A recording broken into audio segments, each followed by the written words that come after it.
جو پروسیکیوٹر ہے سرکاری وکیل کے پاس دے آتا تھا، وہ بیچارے سر پکڑ کے بیٹھ جاتے تھے کہ ہمیں دے کے کیا گیا ہے، اس نے کوئی کام ہی نہیں کیا ہوا، اور ملزم بڑی بآسانی بری ہو جاتا تھا۔ اب جب پروسیکیوشن کا ڈپارٹمنٹ تفتیش کے ساتھ مل کر تفتیش کرے گا ان کی گائیڈ لائنز پہ جو عدالتوں میں قابل قبول ہوں گی، تو جو کنوکشن کا ریٹ ہے، جو سزا ملنے کی شرح ہے، وہ کئی گنا بڑھ جائے گی۔ اس کے ساتھ ساتھ جو پروسیکیوشن کا ڈپارٹمنٹ ہے اس کو بالکل آٹونومس کر دیا جائے گا، یو کے کی طرح، یو ایس کی طرح، تو اس سے بھی بہت زیادہ چینجز آئیں گی۔ پھر اب چلتے ہیں عدالت کی جانب۔ تو عدالت میں کیا ہوگا؟ سب سے پہلے تو 3 دن سے زائد کی تاریخ کسی وکیل صاحب کو، کسی ملزم مجرم کو نہیں مل سکے گی، یہ قانون میں اب شامل کر دیا گیا ہے۔ اس کے بعد ہر جج صاحب جو ہیں فوجداری مقدمات میں 9 ماہ کے اندر ٹرائلز مکمل کرنے کے پابند ہوں گے۔ 9 ماہ میں اگر 9 ماہ سے زیادہ عرصہ لگے گا تو ہائی کورٹ کو لکھ کر جج صاحب کو بتانا ہوگا کہ اس میں مجھے تاخیر کیوں ہوئی ہے، تو جج صاحب اس سے پہلے کنکلوڈ کر سکیں گے، اس کے بعد کنکلوڈ نہیں کر سکیں گے۔ تو اس میں ایک تو جج صاحبان پر برڈن بہت ہوتا ہے کیسز کا، دوسرا پھر جج صاحبان بھی عام سی کسی بات کی وجہ سے یا وکلاء کے پریشر کی وجہ سے تاریخ دینے پر مجبور ہو جاتے تھے۔ تو اب چونکہ قانونی بائنڈنگ آ گئی ہے تو جج صاحب چھوٹی تاریخ دیں گے 3 دن کی، تو کتنی تاریخیں کوئی ملزم کوئی وکیل صاحب لے لیں گے۔ پھر ایک اور بہت بڑی تبدیلی سجیسٹ کی گئی ہے، وہ ہے کہ video, audio, mobile phones, voice calls, emails, ان کو اب قانون شہادت میں باقاعدہ شامل کر دیا گیا ہے۔ اب یہ بطور انڈیپینڈنٹ ثبوت یہ قانون کا حصہ بن گئے ہیں۔ پہلے یہ ہوتا تھا کہ ویڈیو جو ہے اس کے ساتھ اس ویڈیو کو بنانے والا، شوٹ کرنے والا جو ویڈیوگرافر ہے، کوئی شخص بھی ہے، اس کو عدالت آ کر اپنا بیان ریکارڈ کروانا پڑتا تھا۔ اگر ویڈیو وائرل ہے تو کسی کو پتہ ہی نہیں کہ اس کو بنایا کس نے ہے، تو اس بنیاد کے اوپر قانونی سکم کی وجہ سے بہت سارے ملزمان بچ جاتے تھے۔ تو اب حکومت نے تمام ماڈرن جو موڈ آف کمیونیکیشن ہے، موبائلز ہو گئے، لیپ ٹاپس ہو گئے، واٹس ایپ ہو گیا، فیس بک، جتنے بھی ہیں سوشل میڈیا، ان کو اس قانون میں ڈال دی ہے، جس کے تحت اب عدالتیں صرف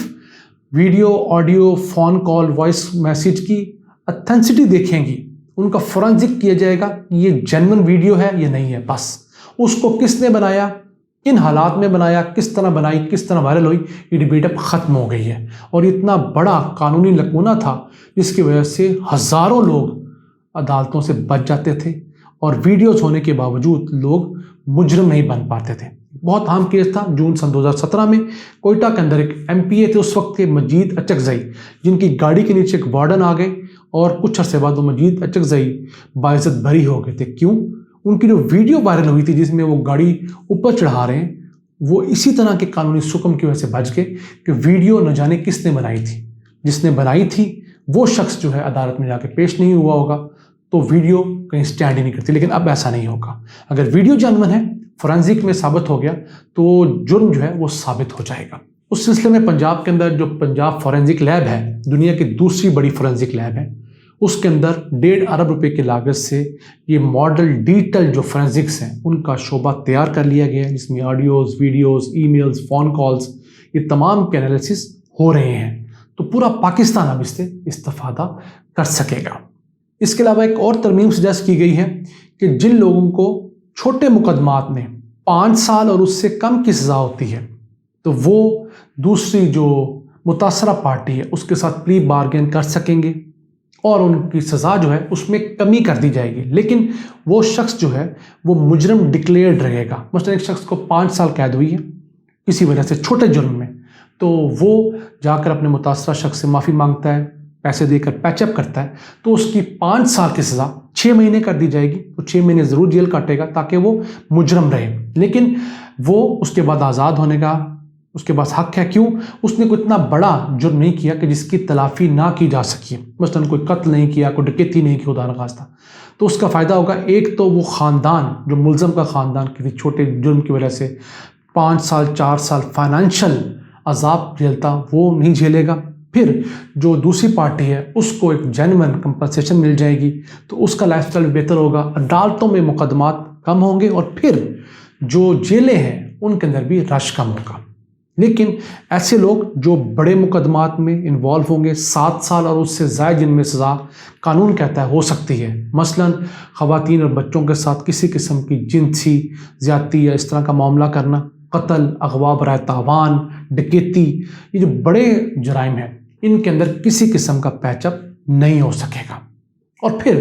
اس کے ساتھ ساتھ ایک اور اہم چیز کہ پاکستان کے دور دراز علاقوں میں ایک ٹرینڈ چل پڑا تھا کہ کسی پہ الزام لگا کہ تم نے کسی سے زیادتی کی ہے، تمہارے کسی لڑکی سے تعلقات ہیں، چوری کی ہے، اپنی بے گناہی ثابت کرنے کے لیے آگ پر، انگاروں پر چل کے دکھاؤ۔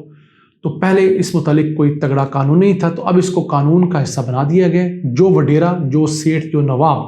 اس کے آرڈرز کرے گا کسی شخص کو کہ وہ انگاروں پہ چل کے اس طرح کی حرکت کر کے اپنی بے گناہی ثابت کرے، اس کے خلاف